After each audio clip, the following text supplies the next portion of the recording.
আসসালামু আলাইকুম। আশা করছি সকলে ভালো আছেন। রান্নাঘরে গিয়ে কি রান্না করবেন ভেবে পাচ্ছেন না? তাহলে আজকের রেসিপিটি আপনার জন্য ভীষণই মজাদার, কিন্তু খুবই সহজ এই রেসিপিটি। চলুন তাহলে দেখে নেওয়া যাক। এজন্য প্রথমেই কড়াইতে কিছুটা তেল দিয়ে তার মধ্যে দিয়ে দিয়েছি পেঁয়াজ কুচি আর কাঁচামরিচ কুচি, আর এখানে দিব সামান্য একটু রসুন বাটা। একটু ভালো করে নাড়াচাড়া করে নিলাম।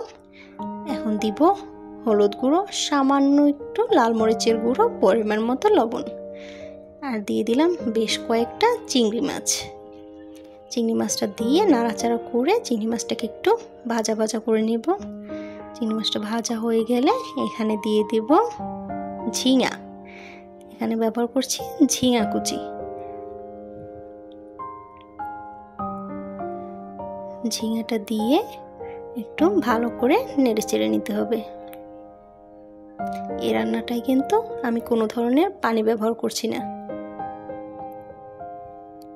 এখন ঢেকে কিছুক্ষণ রান্না করব। এই যে ঝিঙাটা থেকে কিন্তু বেশ খানিকটা পানি বের হয়েছিল। এখন ভালো করে নাড়াচাড়া করে পানিটা শুকিয়ে নেব।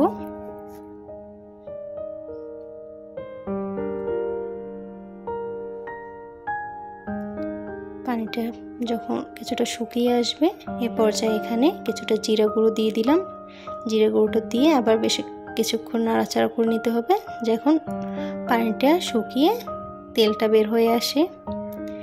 এই যে পানিটা শুকিয়ে কিন্তু তেলটা বের হয়ে গেছে।